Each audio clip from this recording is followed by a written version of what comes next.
On va commencer avec quelques petites données des méta. Ensuite, on va faire une analyse vraiment d'où viennent les chiffres d'affaires, les fondamentaux. Et sincèrement, c'est la première chose que je vais montrer, mon calcul des valeurs intrinsèques à la fin de ces lives. Donc, je vais montrer les calculs que j'ai fait pour Meta, combien je pense qu'il vaut vraiment la société Meta maintenant dans la bourse. Donc, restez avec moi pour comprendre tous les détails.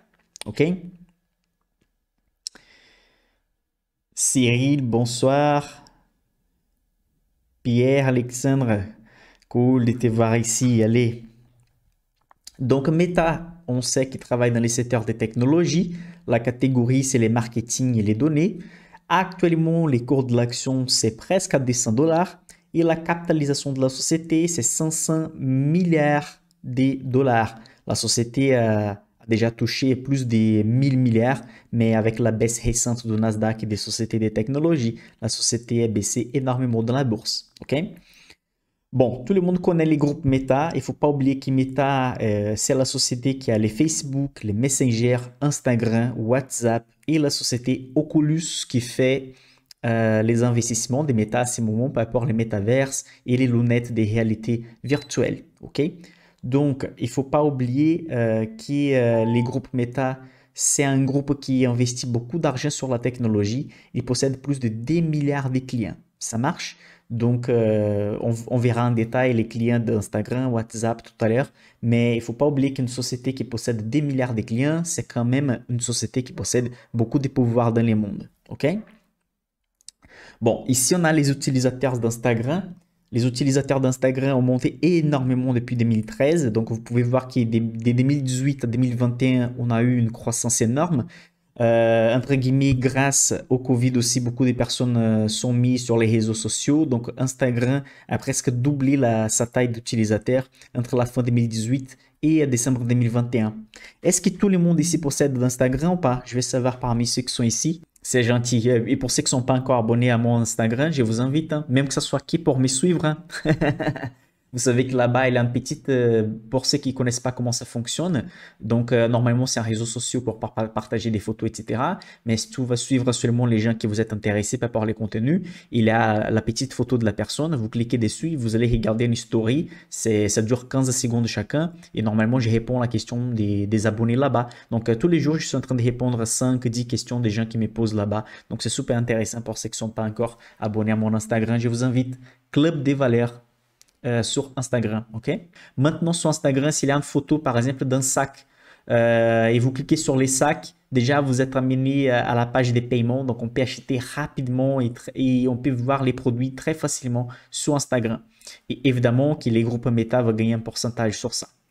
Sans compter la publicité évidemment. Utilisateurs de WhatsApp. Donc, WhatsApp, c'est une plateforme gratuite. Donc, on a presque 2 milliards d'utilisateurs à la fin 2021.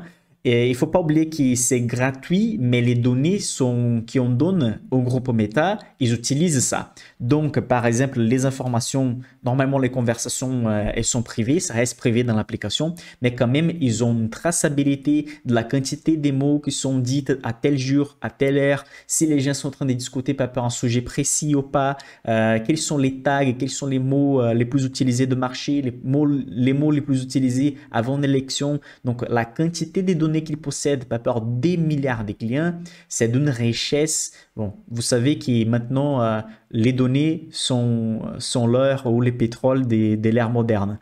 Donc maintenant, les données vaut beaucoup plus que les pétroles, beaucoup plus que de l'or, parce qu'on peut faire beaucoup de choses avec les données des gens.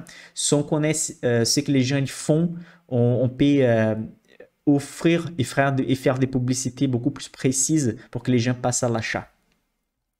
Les utilisateurs de Facebook, ils sont en train de monter depuis une décennie. Évidemment qu'une fois qu'on a presque 3 milliards de personnes sur Facebook, la croissance de la plateforme, ça commence à être plate. On ne peut pas avoir des croissances jusqu'à l'infini. On ne peut pas dépasser la quantité des personnes, des ados et des adultes qui possèdent des connexions à l'Internet. Donc, à un moment donné, ça va être un peu plus limité. Mais une société qui possède les mondes entiers comme clients, évidemment, elle a beaucoup de pouvoir. Ici, ce sont la quantité de personnes qui sont actives par mois sur la plateforme. Évidemment, ce ne sont pas toutes les personnes qui utilisent journalièrement, donc au quotidien. Donc, par exemple, il y a des gens ici, par exemple, qui peuvent se connecter une fois par mois. Mais du coup, sur ces prochains graphiques, on peut voir la quantité de personnes qui se connectent au moins une fois par jour. Et donc, une fois par mois, on a presque 3 milliards d'utilisateurs. Mais si on passe sur l'utilisation journalière, on a presque 2 milliards de personnes qui utilisent une fois par jour les Facebook et les systèmes Facebook. Donc on voit que quand même par mois, on a 3 milliards. Et par jour, on a 2 milliards de personnes. Ici, vous avez la séparation aussi entre Asie, Europe, États-Unis, Canada et les restes du monde. Donc, on a que l'Asie, c'est la plus grosse partie. Ensuite, les restes du monde. Et après, on a l'Europe et les États-Unis et le Canada. Ça marche?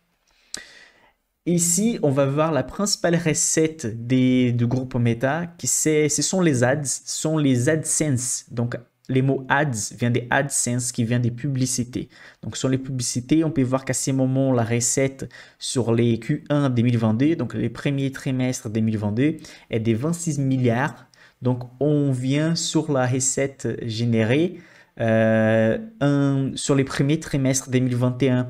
Donc, c'est pour ça aussi que la baisse a touché énormément la société. Parce qu'en fait, à la place d'avoir d'augmentation qu'on a eu pendant 10 ans, maintenant, la recette, elle a eu les mêmes niveaux qu'au début de 2021. Ça veut dire qu'on n'a pas arrivé à avoir les mêmes niveaux de la fin 2021 qui était des 32 milliards. Donc, évidemment, si on gagne moins d'argent, c'est normal que l'action, elle va avoir de la baisse. Au moins, les attentes de marché vont diminuer aussi.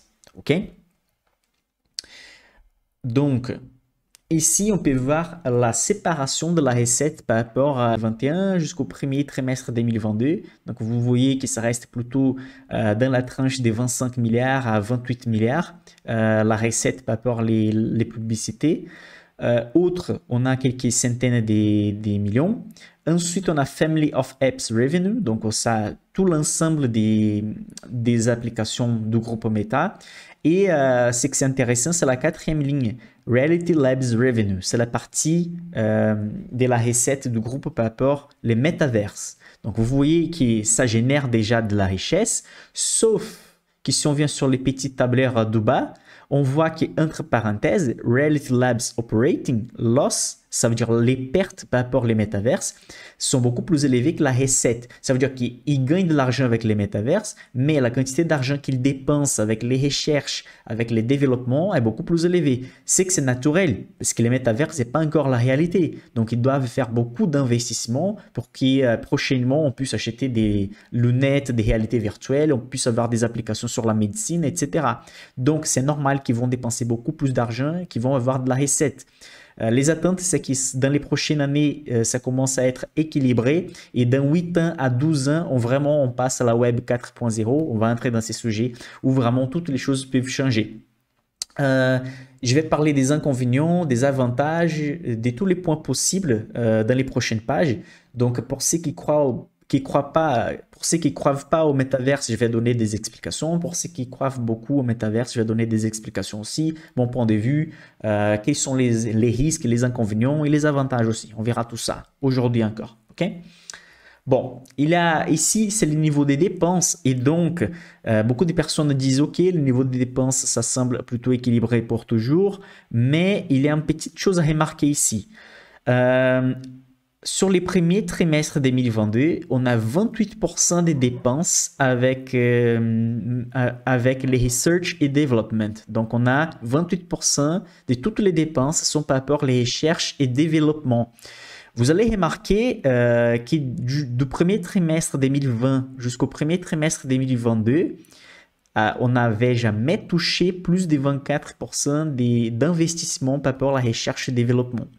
C'est pour ça qu'à ce moment, surtout que ça fait pas longtemps que Zuckerberg a changé le nom de la société de Facebook vers Meta, c'est justement parce qu'à ce moment, la société investit lourdement sur les métavers, sur les lunettes, sur la réalité virtuelle. Okay?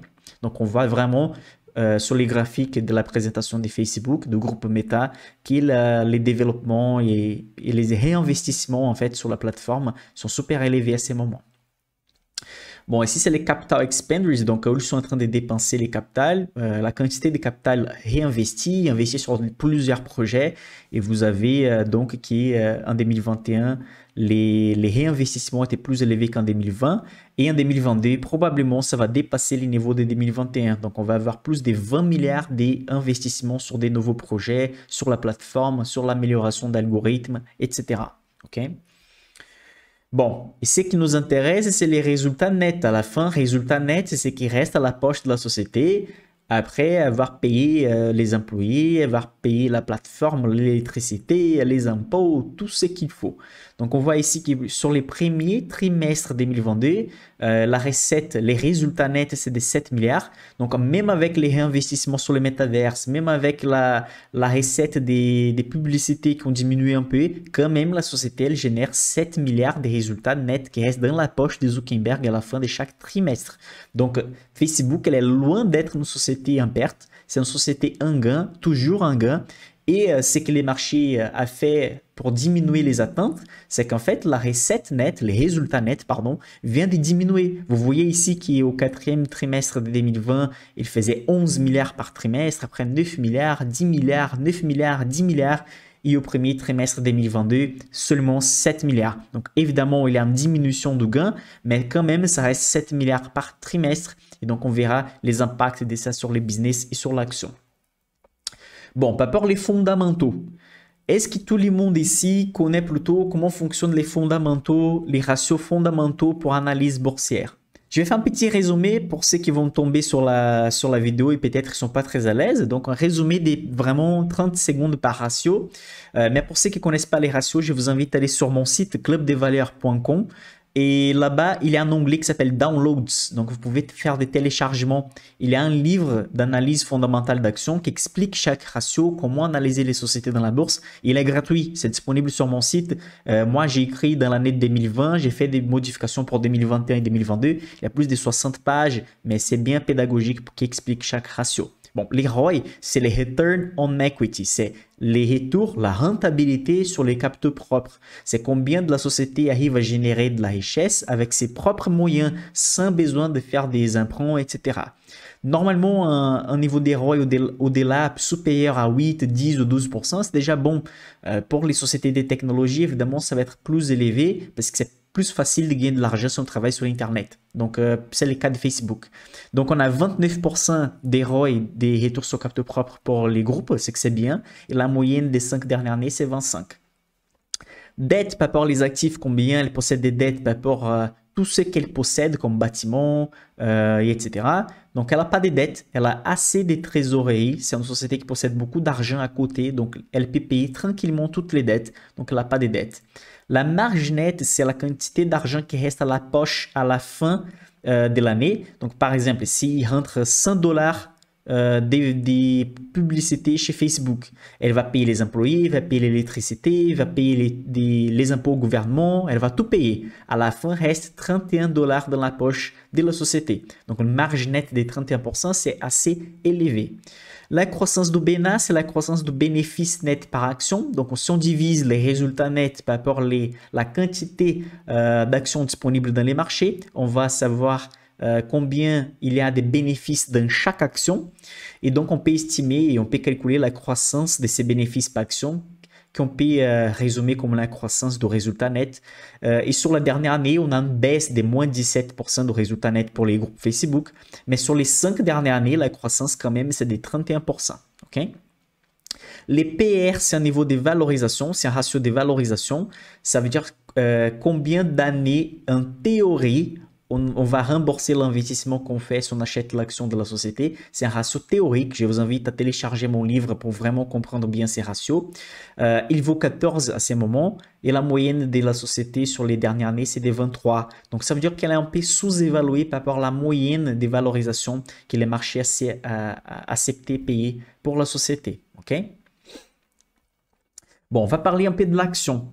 Je vais parler de plusieurs consensus et ensuite je vais montrer mon calcul par rapport à ce que je pense qui vaut la société Meta à ce moment.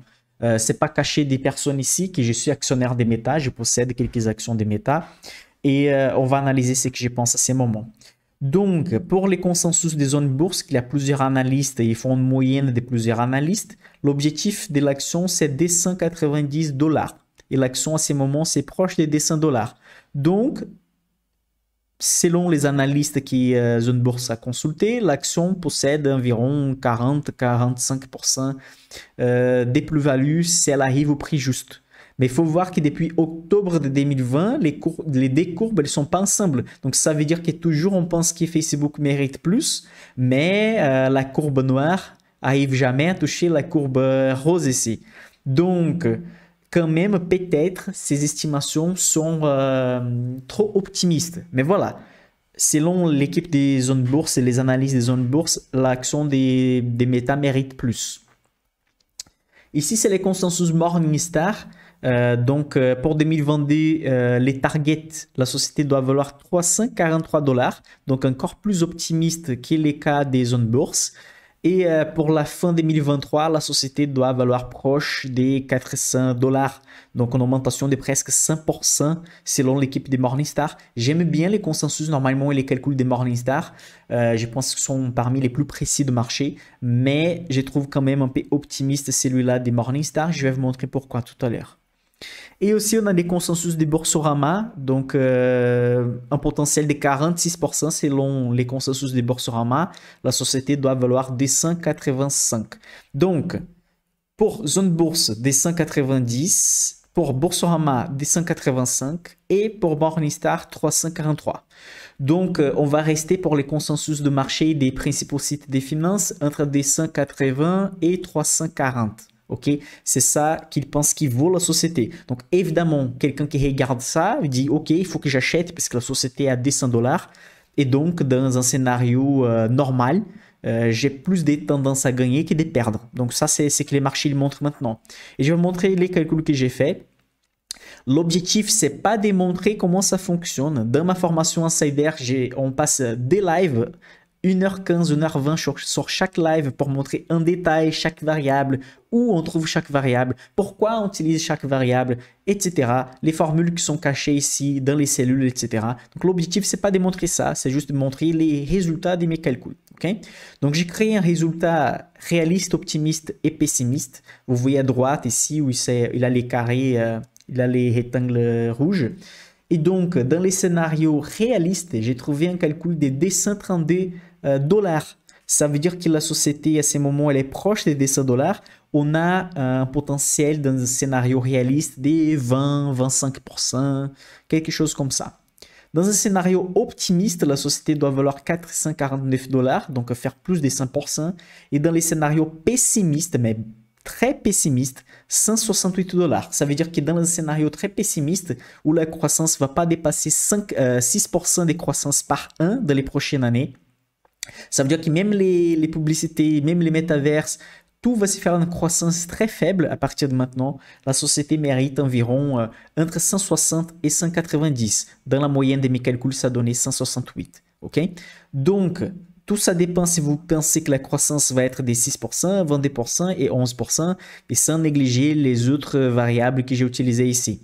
Normalement, je préfère être plus pessimiste que Morningstar et Zone Bourse. Comme ça, je peux savoir si mon scénario réaliste il est plus faisable, si vraiment j'ai de la marge. Donc, mon scénario réaliste, il est plutôt réaliste pessimiste. Donc, c'est pour ça que chez Morningstar, vous allez trouver 300 € et quelques. Zone bourse des 280, mais mon scénario réaliste, c'est 230. Et donc, à mon avis, si j'ai calculé un scénario, entre guillemets, réaliste et pessimiste de 230, à mon avis, la société mérite 230. Donc, les prix des 190 aujourd'hui, c'est un prix d'entrée qui, à mon avis, c'est abordable. Ça veut dire qu'on peut faire 15-20% des rentabilités sur les moyens termes sans gros efforts si la société continue à délivrer des résultats comme elle a livré sur les derniers trimestres. Si les choses reviennent vers la hausse, si les choses vont améliorer et si les métaverses va vraiment gagner de l'argent, donc là, on passe au scénario entre les réalistes et l'optimiste. Donc, on peut faire beaucoup plus d'argent encore avec l'action. Donc, si vous croyez que Facebook mérite des 140 €, des 150 €, c'est un bon point d'entrée. Pour faire des 140 €, des 150 €, pour valoir ça, il faut faire une croissance de 6-7% pendant les prochaines années. Donc, cette croissance de 6-7%, ça doit venir de la publicité, parce que pour l'instant, la société réinvestit beaucoup sur les métaverses et les métaverses ne génèrent pas de la richesse. Si les métaverses vont fonctionner un jour ou pas, donc c'est une autre question. Les scénarios réalistes des 240, des 150 euros, c'est par les publicités. Si les métaverses vont vraiment fonctionner, donc la société, elle mérite beaucoup plus que ça. Si les métaverses ne vont pas fonctionner, donc là, on va analyser sur un cas flux. Pourquoi? Parce que si les métaverses ne fonctionnent pas, Zuckerberg, il n'aura pas sa crédibilité et donc tout le monde ne fera plus confiance comme il fait aujourd'hui sur Facebook. Donc ça peut pénaliser énormément l'action. Mais si les métaverses fonctionnent, ça montre simplement que même d'après 20 ans, Zuckerberg il est au-delà de son temps. Zuckerberg est un des meilleurs PDG, CEO de la planète. Donc, je préfère toujours ne pas penser d'ici 8 ans ou 12 ans pour les métaverses parce qu'on n'a pas assez de données. Mais si je regarde juste la croissance d'utilisateurs, les temps que les gens passent sur Internet, la croissance des publicités sur Internet, l'amélioration des algorithmes, je pense que la société mérite ces 6 ou 7% de croissance pendant les prochaines années et donc ça mérite des 140, des 150 dollars par action.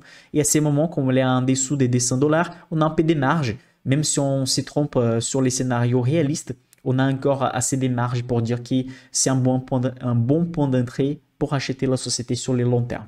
OK?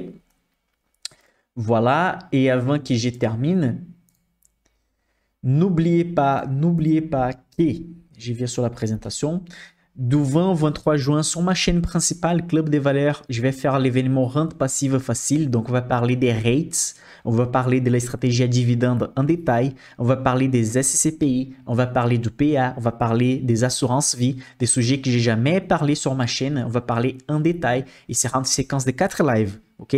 Du lundi au jeudi, du 20 au 23 juin. Donc, n'oubliez pas de cliquer sur les liens dans la description de la vidéo. Comme ça, vous pouvez faire partie du groupe WhatsApp où je vais envoyer des informations privilégiées dedans avec les noms des sociétés, des fonds d'investissement, des rates. Mais aussi, vous pouvez juste laisser votre email pour recevoir les liens des lives. OK? N'oubliez pas, pour ceux qui possèdent Instagram et pour ceux qui ne possèdent pas d'Instagram, ils vont créer un Instagram juste pour me suivre. Envoyez-moi un message sur Instagram, ça va être avec énorme plaisir que je vais vous répondre là-bas pour savoir si vous avez créé un Instagram. Ça marche? Donc, Club des Valeurs sur Instagram, je réponds à vos questions. Presque tous les jours là-bas, je réponds à quelques questions. OK? N'oubliez pas les liens d'inscription dans la vidéo. Aussi, si vous voulez faire partie de la formation Insider, à la fin de mois, probablement, je vais ouvrir des places à nouveau pour la formation Insider. Si vous voulez apprendre à calculer la valeur intrinsèque, apprendre les ratios fondamentaux, avoir des portefeuilles conseillés dans la formation, des small cap, portefeuilles américains, on a tout ce qu'il faut. C'est la formation la plus complète qu'on a sur les marchés. Je n'ai pas peur de dire ça. Merci pour être ici. Allez, on se voit mardi prochain à 20 h avec une nouvelle vidéo, avec une nouvelle analyse.